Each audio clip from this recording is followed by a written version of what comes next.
Welcome to Icon classes. हमारा next topic अब हम पढ़ेंगे जो हमने कल लाइफ प्रोसेस पढ़ा था लास्ट लेक्चर में, उसका बेसिक। अब हम पढ़ेंगे नेक्स्ट टॉपिक हमारा फोटोसिंथेसिस। फोटोसिंथेसिस आप सभी पढ़ते आ रहे हैं। फोटोसिंथेसिस वो प्रोसेस है जिससे ग्रीन प्लांट्स अपना खाना प्रिपेयर करते हैं और बाकी ऑर्गेनिजम्स को प्रोवाइड करते हैं। तो इसकी डेफिनेशन क्या हुई? It is a synthesis of organic compound from CO2 and water to form organic compounds. मतलब कि सिंथेसिस का मतलब है फोटो, ये दो शब्द से मिलकर बना हुआ है। फोटो मींस का मतलब होता है यहाँ पर लाइट, और सिंथेसिस का मतलब होता है किसी चीज को बनाना, प्रिपेयर करना। तो लाइट की हेल्प से प्लांट्स जब अपना फूड प्रिपेयर करते हैं उसी को हम बोलते हैं photosynthesis. It is the synthesis of organic compound from CO2 and water by green plants. ठीक है, ग्रीन प्लांट्स की हेल्प, ग्रीन प्लांट्स जो है वो CO2 और वाटर, सनलाइट, क्लोरोफिल की हेल्प से जो अपना खाना प्रिपेयर करते हैं उसको हम बोलते हैं फोटोसिंथेसिस। फोटोसिंथेसिस की जो रिएक्शन है वो ये है, ठीक है, ये आप सभी को याद होनी चाहिए, इंपॉर्टेंट रिएक्शन है ये। कुछ बुक्स के अंदर आपको इसके अंदर थोड़ा सा चेंज मिलेगा। CO2 plus H2O, carbon dioxide plus water, sunlight और क्लोरोफिल की प्रेजेंट में ग्लूकोज और oxygen plus water vapours release हो रही है। ऑक्सीजन रिलीज हो रही है, ग्लूकोज जो है वो ये कंपाउंड बनते हैं, फूड प्रिपेयर जो होता है। अब इस रिएक्शन में थोड़ा सा चेंज आपको क्या मिल सकता है कुछ बुक्स के अंदर, यहाँ पर आपको 6H2O मिलेगा और यहाँ पर वाटर वेपर्स नहीं मिलेंगी। दोनों ही ठीक है रिएक्शन, ये ज्यादा अप्रोप्रिएट है। ठीक है, वो रिएक्शन भी ठीक है, क्योंकि देखो वाटर हम यूटिलाइज ही कर रहे हैं और वही वाटर जो है वो निकल रहा है। इसको बैलेंस करने के लिए हमने यहाँ पे 12 मॉलिक्यूल्स ले लिए और वहां पर 6। फर्स्ट चैप्टर हमारा केमिकल रिएक्शन था, वहां पे हमने पढ़ा था ये क्लोरोफिल यहाँ पर किस तरीके से वर्क कर रहा है। यहाँ पर ये कैटलिस्ट की तरह काम कर रहा है यहाँ पर, ठीक है, और ये कंडीशन है कि यहाँ पर सनलाइट प्रेजेंट होनी चाहिए।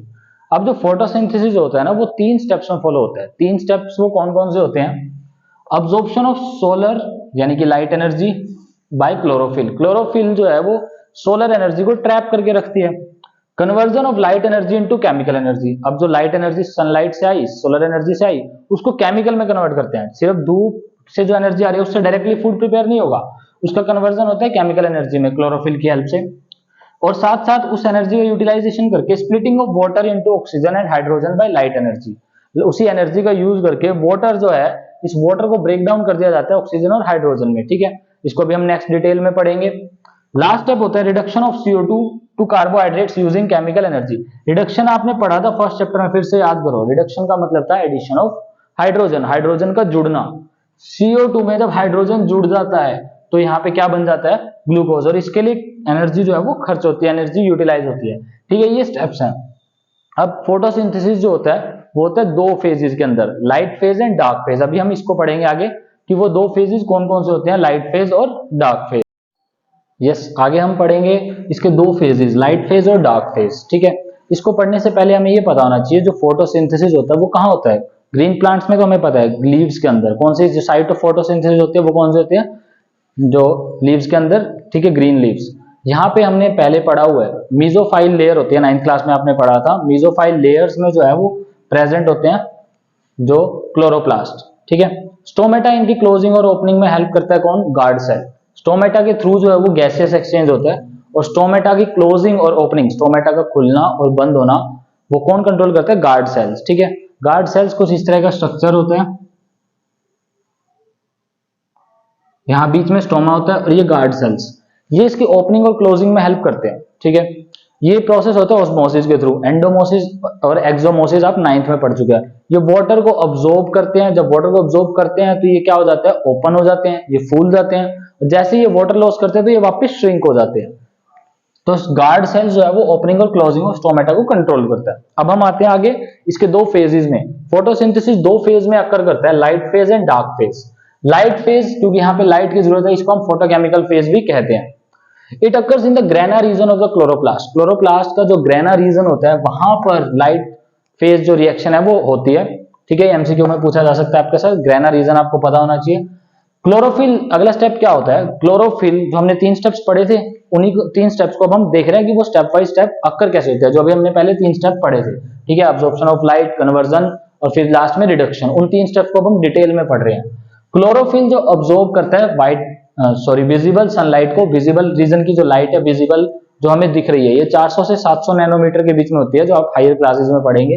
विजिबल लाइट को अब्जॉर्ब करता है और वाटर जो है वो ब्रेक डाउन हो जाता है हाइड्रोजन, जो कि H पॉजिटिव आयन है, इलेक्ट्रॉन्स में और ऑक्सीजन। ऑक्सीजन जो इवॉल्व होती है ना फोटोसिंथेसिस के दौरान, वो यहाँ इस स्टेप में कंप्लीट हो चुकी होती है, ठीक है। यानी कि फूड प्रिपरेशन से पहले ही ग्लूकोज जो बनने से पहले ऑक्सीजन इवॉल्व हो जाती है। उसके बाद इलेक्ट्रॉन्स जो यहाँ पे रिलीज हुए उसको यूज किया जाता है एसिमिलेटरी पावर बनाने के लिए। एसिमिलेटरी पावर होती है दो टाइप की जो मेनली यूज होती है, NADPH और ATP। ATP आप सभी ने 9th क्लास में पढ़ा हुआ है, हमने सबने पढ़ा हुआ है, एडिनोसाइन ट्राइफॉस्फेट, ये नया नहीं है, लेकिन ये आपने नहीं सुना हुआ NADPH, ठीक है। NADPH इसकी फुल फॉर्म यहाँ पे मेंशन की गई है। ये किसके लिए स्टैंड करता है NADPH? Nicotine amide adenine di nucleotide phosphate, ये NADPH की फुल फॉर्म होती है। ये दोनों एसिमिलेटरी पावर्स हैं। एनर्जी हमने 9th में पढ़ा था, ATP क्या होती है? एनर्जी करेंसी होती है, मतलब एनर्जी इसमें खर्च होगा। एसिमिलेटरी ये इकट्ठा करने में हेल्प करेंगी, ये पावर प्रोवाइड कराएंगी, ठीक है। तो जो इसके अंदर रिएक्शन होती है वो क्या होता है? वाटर का ब्रेकडाउन होना, जो हमने पहले अभी 3 स्टेप्स पढ़े थे, वाटर का ब्रेकडाउन होना हाइड्रोजन और ऑक्सीजन में, और इलेक्ट्रॉन जो है वो इवॉल्व होता है। इसके बाद अगली रिएक्शन आती है डार्क फेज रिएक्शन, यानी कि डार्क फेज फोटोसिंथेसिस का जो अगला पार्ट है वो डार्क फेज है।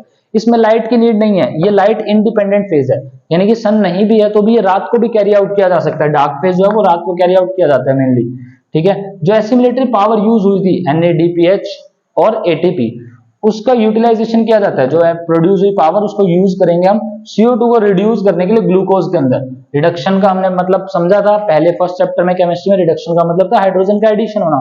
तो CO2 में जब हाइड्रोजन जुड़ जाएगी तो वो ग्लूकोज में कन्वर्ट हो जाता है। अब ये कहाँ होता है? ये होता है स्टोमा रीजन के अंदर, क्लोरोप्लास्ट के स्टोमा रीजन में। CO2 कंबाइंस करती है RUBP से, ये आपके लिए नई टर्म है, आपने नहीं पढ़ा, ठीक है। राइबोलेस बाइफॉस्फेट, इसके साथ जो कार्बन डाइऑक्साइड है वो कंबाइन करती है। इसका कुछ मेनली काम नहीं है, ये वापस एज इट इज रिएक्शन में वापस आ जाएगा। कुछ सीरीज ऑफ रिएक्शंस के बाद रिएक्शंस कैरी आउट होती है आगे, जो कार्बोहाइड्रेट बनता है, ठीक है, और RUBP वो फिर से वापस रीजनरेट हो जाता है। RUBP जो मतलब खुद यूटिलाइज ही नहीं हुआ, उसने तो एक तरीके से पाथ प्रोवाइड किया, जैसे कैटलिस्ट का काम होता है वैसे ही।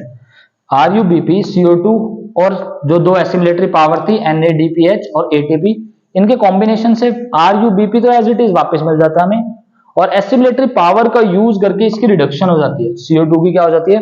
रिडक्शन हो जाती है ग्लूकोज के अंदर। ये वो फूड है जो ग्लूकोज प्रिपेयर करते हैं प्लांट्स, ग्रीन प्लांट्स, और ADP और NADP और फॉस्फेट PO4 की फॉर्म के अंदर ये कुछ मटेरियल्स बनते हैं। ADP भी आपने पढ़ा हुआ 9th क्लास के अंदर, याद करो। ATP होता है एडिनोसाइन ट्राइफॉस्फेट और ADP होता है एडिनोसाइन डाइफॉस्फेट। ये दो फेजेस होते हैं, ठीक है। जो फूड प्रिपेयर होता है वो फॉर्म बनता है ग्लूकोज की फॉर्म में, लेकिन जो एक्स्ट्रा फूड बच जाता है तो सारा का सारा फूड तो एकदम यूटिलाइज नहीं हो जाता ना।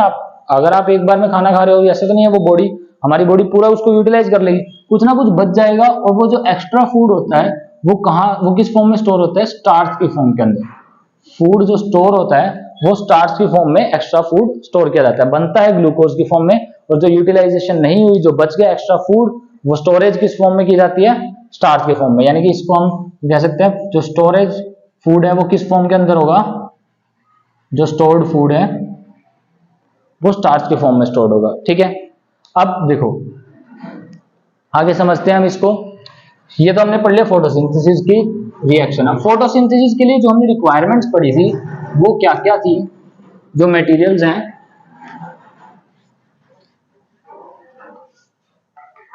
फोटोसिंथेसिस के लिए हमें सब एक तो चाहिए CO2, एक क्लोरोफिल की प्रेजेंस चाहिए, वाटर यानी कि H2O, और सनलाइट। इन चारों चीजों की नेसेसिटी है। अगर इनमें से एक भी चीज एब्सेंट हुई ना तो फूड प्रिपेयर नहीं होगा, ठीक है। इसको हम सिंपल एक एक्टिविटी से समझ सकते हैं। वाटर का तो देखो आपको एक्टिविटी करने की जरूरत ही नहीं है। देखो आप पानी मत दो तो क्या होगा? पौधे सूख जाएंगे, विदर कर जाएंगे, वो विल्टेड हो जाएंगे थोड़े दिनों बाद। अब हम इनको पढ़ते हैं एक एक करके। पहले सनलाइट से रिलेटेड पढ़ते हैं। सनलाइट के लिए आपको क्या करना है? एक पोटेड प्लांट लो, कोई भी एक प्लांट, ठीक है। उसको 2 या 3 दिन के लिए बिल्कुल डार्क रूम में रख दो, अंधेरे रूम में। तो क्या होगा? जो उसके पास यूटिलाइज फूड है, जो स्टोर्ड फूड है सॉरी, वो सारा यूटिलाइज कर लेगी, उसके पास अब कुछ फूड नहीं बचेगा। अब क्या करो, अगर हम सिंपल बेसिकली दिखाएं,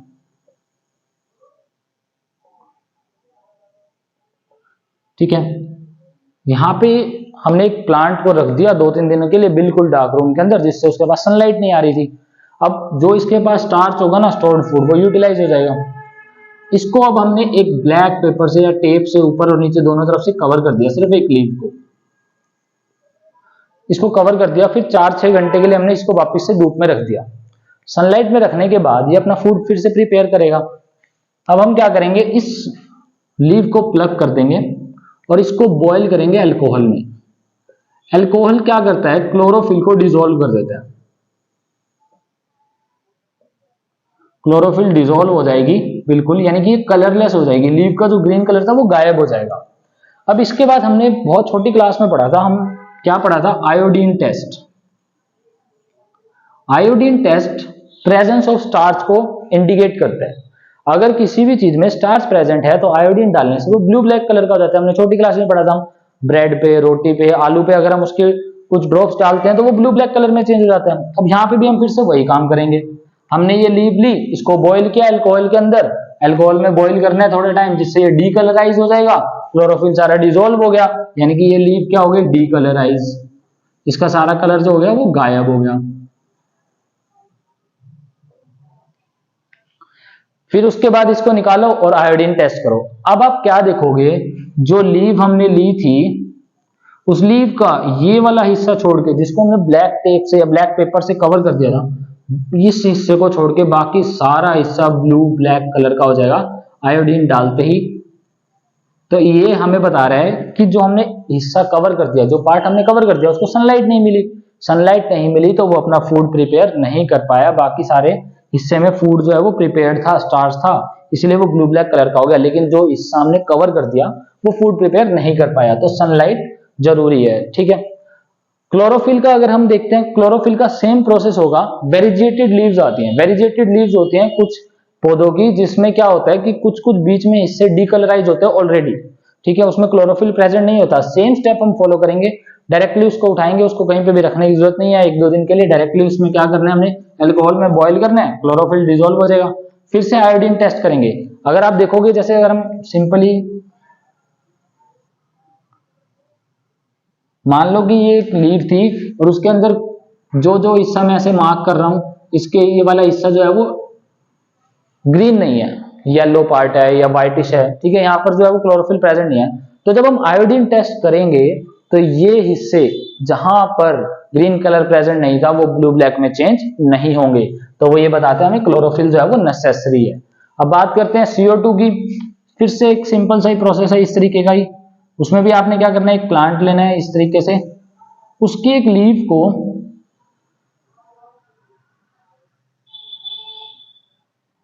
आपने कवर कर देना है, किसके अंदर, एक बोतल के अंदर बंद कर देना, ठीक है, बिल्कुल बंद कर दिया ताकि एयर जो है वो पास ऑन ना हो। इसको बंद कर दिया और इसके अंदर आपने सॉल्यूशन डालना है KOH, पोटेशियम हाइड्रोक्साइड। अब पोटेशियम हाइड्रोक्साइड की एक प्रॉपर्टी होती है कि ये CO2 को अब्सॉर्ब कर लेता है। ये इसकी प्रॉपर्टी होती है, क्या करते हैं, ये CO2 को अब्सॉर्ब कर लेता है, ठीक है। तो रफली हम इसको समझ रहे हैं, ड्राइंग सिर्फ रफली समझाने के लिए बनाई हुई है। इसको हमने KOH के सॉल्यूशन के अंदर रखा, तो KOH क्या करेगा, जितनी भी CO2 है ना उसको सारी को अब्सॉर्ब कर लेगा उसके अंदर से। इसके अंदर सारी CO2 अब्सॉर्ब हो गई। अब फिर से हम वही प्रोसेस करेंगे, इस लीव को प्लग करेंगे, बॉईल करेंगे अल्कोहल में, डीकलराइज होगी, क्लोरोफिल तो डिसॉल्व हो गया। अब आयोडीन टेस्ट करेंगे फिर से इसके ऊपर, तो क्या देखेंगे हम, जितना ये हिस्सा इसके अंदर कवर्ड था ना,